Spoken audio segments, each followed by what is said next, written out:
Channel tips on mathematics. तो guys आज के इस वीडियो लेक्चर में हम जो है क्लास 11th एनसीईआरटी मैथमेटिक्स का जो है एक्सरसाइज नंबर 1.4 का इंट्रोडक्शन पर हम जो है यहाँ पर बात करेंगे। तो गाइज देखिए एक्सरसाइज नंबर 1.4 का इंट्रोडक्शन में हम यहाँ पर कुछ टॉपिक हम लेंगे जिसका ज़रूरत जो है, जिसको समझने की ज़रूरत हमें है। और समझने की ज़रूरत इसलिए है क्योंकि एक्सरसाइज नंबर जब 1.4 हम करेंगे तो उस टाइम हमें इन सब बेसिक चीज़ों की ज़रूरत पड़ेगी। ठीक है, तो एक्सरसाइज 1.4 में जो पहला वाला आपका इसमें आता है एक वेन डायग्राम आता है। ठीक है, अच्छा वेन डायग्राम के बारे में अगर मैं थोड़ा सा बात करूं तो वेन डायग्राम क्या होता है। वेन डायग्राम जो है, जैसे कि हम लोगों ने सेट पढ़ रखा है, ठीक है, सेट हमने पढ़ रखा है, आप लोगों को पता होगा। अगर नहीं पता है तो एक बार जो है एक्सरसाइज नंबर 1.1 का इंट्रोडक्शन पार्ट आप देख ले। सेट का मैंने वहाँ पे बता रखा है सारा चीज़ें कि सेट हमारा क्या होता है। अब बात आती है जैसे जैसे हम एक्सरसाइज में बढ़ते जा रहे हैं तो कुछ नया चीज़ें इसमें ऐड होता जा रहा है जो कि हम सेट से ही जो है रिलेट कर रहे हैं। तो यहाँ पर हो क्या रहा है कि अब वेन डायग्राम ये चीज़ बताता है कि कोई भी दो सेट के बीच में किस प्रकार का रिलेशन है। ठीक है, दो सेट के बीच का रिलेशन को दिखाने के लिए हम एक डायग्राम का सिंपल सा यूज़ करते हैं और उसी डायग्राम को जो है हम क्या बोलते हैं, वेन डायग्राम बोलते हैं। तो चलिए थोड़ा सा यहाँ पर मैं लिख देता हूँ आप लोगों के लिए कि एक्चुअल में वेन डायग्राम क्या है, फिर हम इसको समझेंगे। तो देखिए ये जो वेन डायग्राम है, जो मैंने अभी आप लोगों को बताया था कि रिलेशनशिप है ना, relationship between sets can be represented by mean of diagrams which are known as Venn diagram. मतलब कोई भी सेट है और सेट के बीच का जो रिलेशनशिप है उसको हम डिनोट करने के लिए हम एक डायग्राम की सहायता लेते हैं जिसको हम वेन डायग्राम जानते हैं, वेन डायग्राम बोलते हैं। ठीक है, अब ये वेन डायग्राम जो है, इसमें ये जो वेन है लगा है ना, वेन, अब कह सकते हो कि इसका मतलब क्या है। तो वेन का मतलब होता है कि जो है ये एक साइंटिस्ट का नाम है, समझना। कुल मिला के ये एक साइंटिस्ट के नाम पर जो है इस डायग्राम को बताया गया। मतलब वेन ने ये बताया था कि कोई भी दो सेट है और उनके बीच में हम किस प्रकार से रिलेशनशिप जनरेट करते हैं। तो वेन डायग्राम को तो हम समझेंगे ही, लेकिन साथ ही साथ अभी हम जो है सबसे पहले इसमें एक टॉपिक हमारे पास आता है, वो है ऑपरेशंस ऑन सेट्स। तो ऑपरेशंस ऑन सेट भी जानेंगे और साथ ही साथ वेन डायग्राम को भी जानेंगे। ऑपरेशन ऑन सेट्स, ठीक है, ऑपरेशंस ऑन सेट्स। तो इसमें जो है यूनियन ऑफ सेट्स आता है आपका पहला। देखिए, let A and B be two sets, then union of set A and B by mean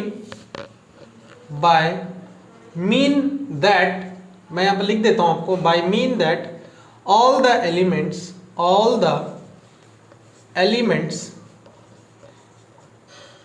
of mean that consist, यहाँ पे थोड़ा सा हम लिख लेंगे, थोड़ा सा consists all the elements of set A and all the elements of set B, है ना।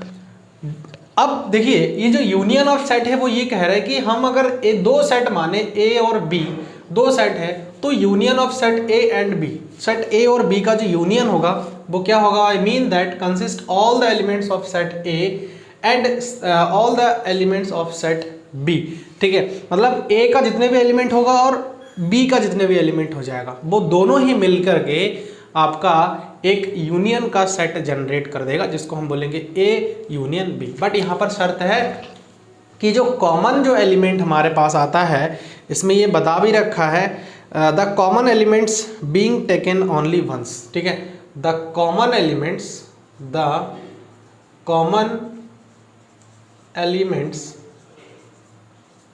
Being taken only once. ठीक है, ओनली वंस मतलब जो भी कॉमन एलिमेंट होगा उसको हम जो है एक ही बार जो है क्या करेंगे, लेंगे। ठीक है, देखिए आप and it is denoted by and it is denoted by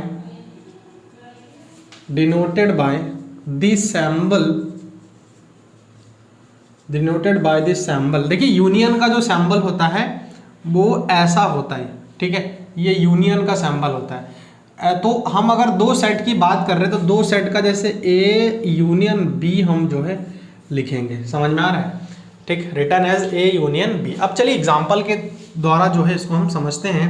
हमारे पास एक सेट ए है जिसमें 1 2 3 4 है, ठीक है, और एक सेट हमारे पास बी है जिसमें 3 4 5 6 7। तो मैं अगर बात करूंगा कि ए यूनियन बी हम कैसे निकालेंगे, ए यूनियन बी, देखिए कहा गया है यहाँ पे कि consist all the elements of set A and B the common element being taken only once. मतलब जो कॉमन एलिमेंट होगा उसको हम एक ही बार लेंगे और बाकी सारे के सारे एलिमेंट हमारे एक साथ आ जाएगा। देखिए 1 2 3 4, चलिए 1 2 3 4। अब यहाँ पर देखिए 3 4 आ गया, इसमें भी 3 4, मतलब कॉमन एलिमेंट 3 और 4 आ रहा है, तो मतलब इसको हम एक ही बार लिखेंगे, ठीक है, दो बार नहीं लिखेंगे। उसके बाद 5 5 6 और 7, तो ये आ गया हमारे पास ए यूनियन बी। ए का सारा एलिमेंट आया है, बी का भी सारा एलिमेंट आया है, लेकिन ए और बी में जो दो एलिमेंट हमारे पास कॉमन था उन दो एलिमेंट्स को हमने एक ही बार लिखा है। तो ये जो है किसी सेट का यूनियन को बताता है।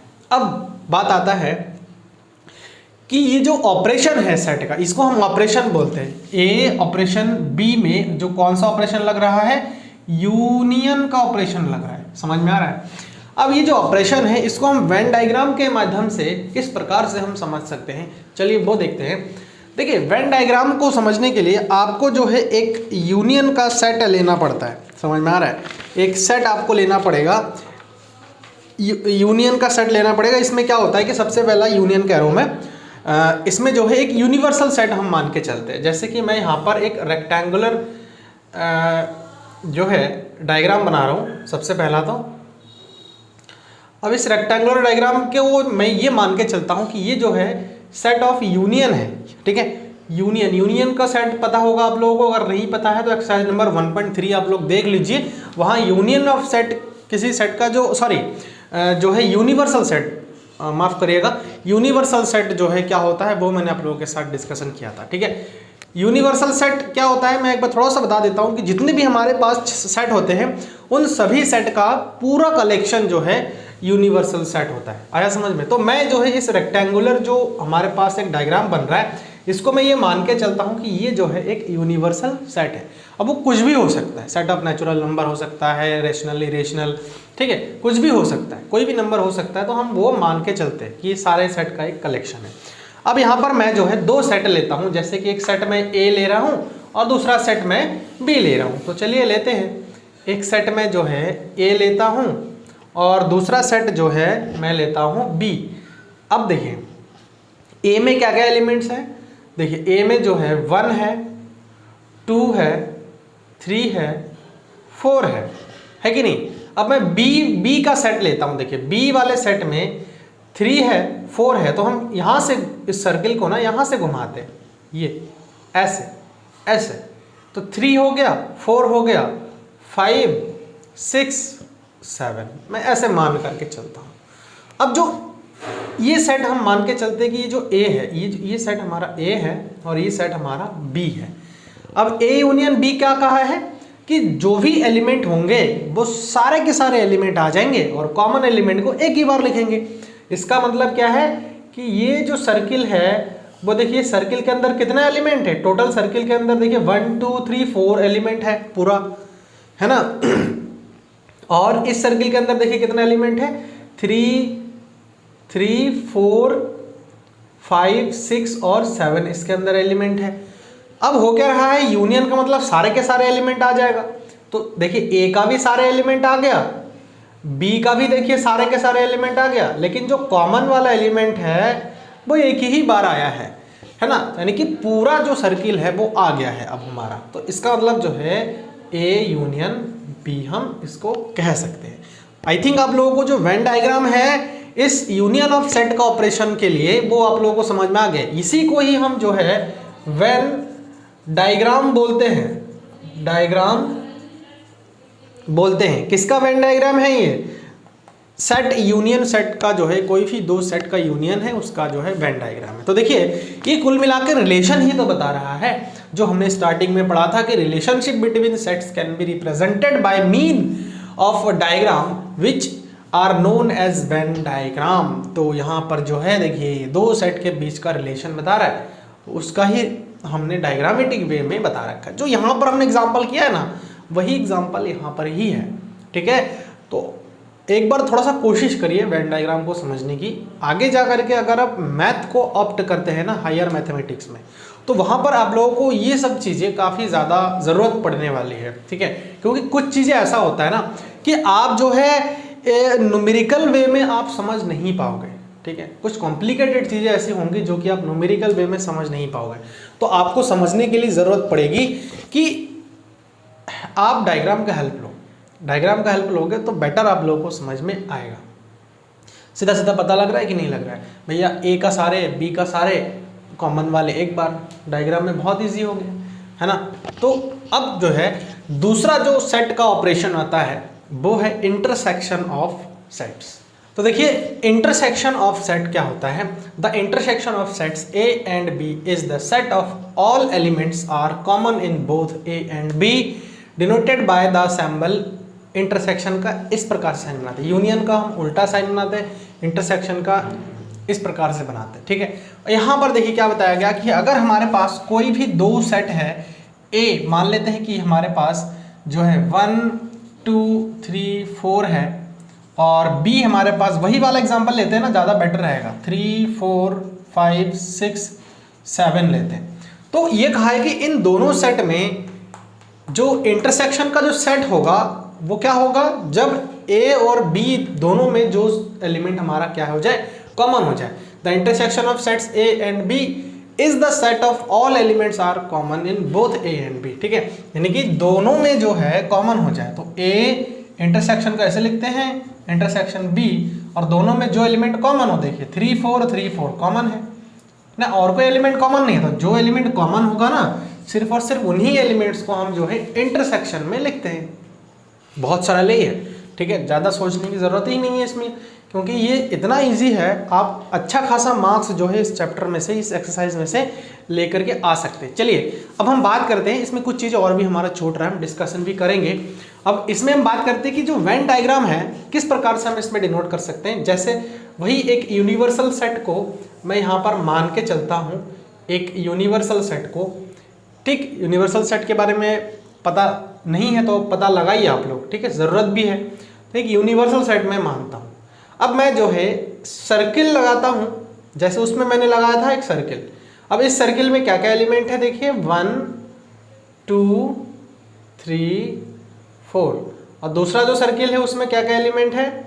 वही है 3 4 5 6 7, 3 4 5 6 7। तो एक एलिमेंट ये हो गया, दूसरा, तीसरा, चौथा और ये।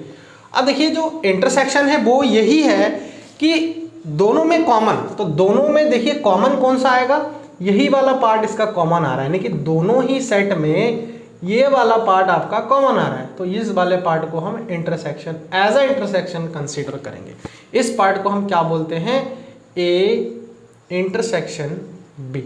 ठीक है, दोनों में ही जो कॉमन हो वही इंटरसेक्शन, जब पूरे को कवर कर जाए वो यूनियन। तो आई थिंक आप लोगों को जो है इंटरसेक्शन ऑफ सेट का जो वेन डायग्राम है वो भी आप लोगों को क्लियर हो चुका है।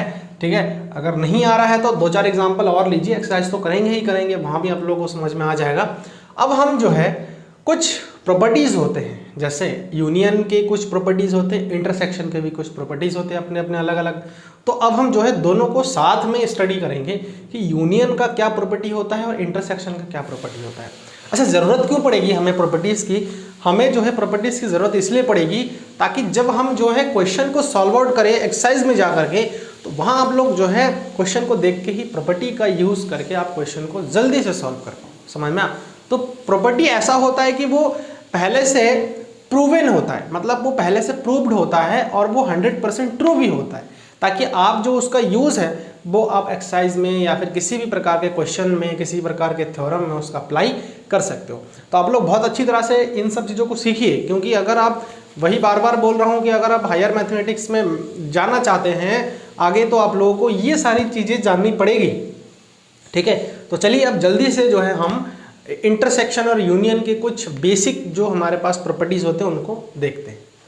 तो देखिए यहाँ पर स्टूडेंट, यहाँ जितना भी हमारे पास टॉपिक बचा हुआ था वो मैंने एक ही टाइप में लिख लिया है। तो सबसे पहले properties of operation of union का देखते हैं। तो यूनियन का ऑपरेशन क्या है कि ए यूनियन बी करे या फिर बी यूनियन ए करे, बात एक ही है, इसको हम कम्यूटेटिव लॉ बोलते हैं। ए यूनियन बी पहले फिर यूनियन सी के साथ निकाले, या फिर बी यूनियन सी पहले फिर यूनियन ए के साथ निकाले, तब भी बात हमारा एक ही आता है, जिसको हम एसोसिएटिव लॉ बोलते हैं। ठीक है, उसके बाद ए यूनियन फाई हमारे यहाँ पर एम्पटी सेट होता है ना, ऐसा सेट जिसमें कोई भी एलिमेंट हमारा नहीं होता है उसको हम एम्पटी सेट बोलते हैं। तो अगर किसी भी सेट का एम्पटी सेट के साथ यूनियन निकाले तो वो ए ही आता है। इसका एग्जांपल भी करेंगे तो और अच्छी तरह समझ में आएगा। लॉ ऑफ आइडेंटिटी एलिमेंट का बोलते हैं इसको। अगर ए का सेम जो सेट है उसी सेट के साथ अगर यूनियन निकालते हैं तो वही वाला सेट फिर से आ जाता है, इसको हम आइडेम्पोटेंट लॉ बोलते हैं। उसके बाद यूनिवर्सल सेट, जो कि मैंने आपको बताया था यूनिवर्सल सेट, तो यूनिवर्सल सेट का अगर यूनियन किसी सेट के साथ निकाले तो फिर से हमारा यूनिवर्सल सेट आ जाता है, जिसको हम लॉ ऑफ यूनिवर्सल सेट बोलते हैं। ठीक, उसके बाद आते हैं हम properties of operations of intersections. जो इंटरसेक्शन होता है जो सेट का, देखिए ए इंटरसेक्शन बी निकाले या बी इंटरसेक्शन ए निकाले, बात देखिए जैसे इसमें हमने किया था सेम वही, तो ये भी हमारा जो है लॉ ऑफ कम्यूटेटिव हो जाएगा। ये भी जो है ए इंटरसेक्शन बी निकाले, उसके बाद जो है सी के साथ इंटरसेक्शन निकाले, मतलब जो सेट, देखिए ए इंटरसेक्शन बी निकालने के बाद जो सेट आएगा उसका सी सेट के साथ इंटरसेक्शन निकाले, या फिर बी इंटरसेक्शन सी के साथ निकालने के बाद उसी सेट का ए के साथ इंटरसेक्शन निकाले, बात वही है, बराबर होता है दोनों, तो एसोसिएटिव लॉ हम उसको बोलते हैं। अगर एम्पटी सेट के साथ किसी सेट का हम इंटरसेक्शन निकाले तो एम्पटी सेट ही कॉमन आता है। ठीक, क्योंकि इंटरसेक्शन हमारा कॉमन होता है। ऐसे ही यूनिवर्सल सेट के साथ अगर हम इंटरसेक्शन निकाले किसी सेट का तो वही सेट हमारे पास आ जाता है, मतलब सेट ए आ जाता है।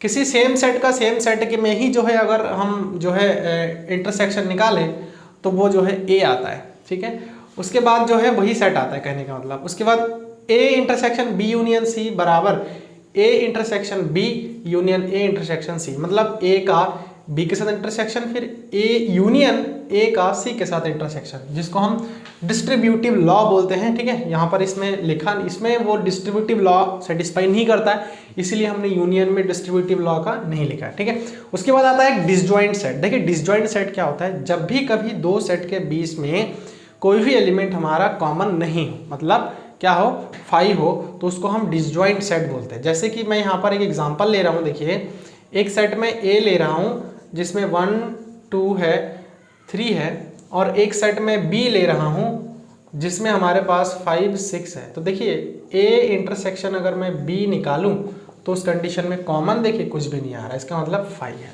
जब कॉमन नहीं आता तो 5 होता है, और उसको हम डिसजॉइंट सेट बोलते हैं। ठीक है, उसके बाद आता है डिफरेंस ऑफ सेट। बहुत इंपॉर्टेंट है, इसका क्वेश्चन आपको करने को मिलेगा।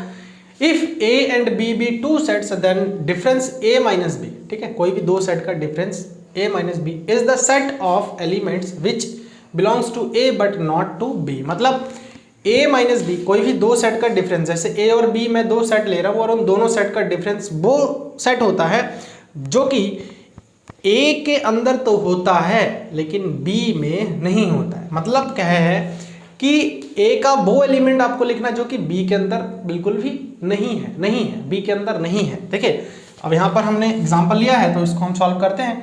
ए माइनस बी निकालते हैं। देखिए ए माइनस बी मतलब मैंने आपको ये बताया कि ए के अंदर का वो एलिमेंट लिखना है जो कि बी के अंदर बिल्कुल भी नहीं है बी के अंदर। देखिए 2 4 6 8 तो है, 2 2 4 6 8 तो इसमें है नहीं, तो मतलब वही एलिमेंट आपको लिखना है जो कि बी के अंदर नहीं है। ठीक है, तो 1 3, उसके बाद जो है आपका 5 हो सकता है ना, 1 3 5 हो सकता है, 6 तो है ही।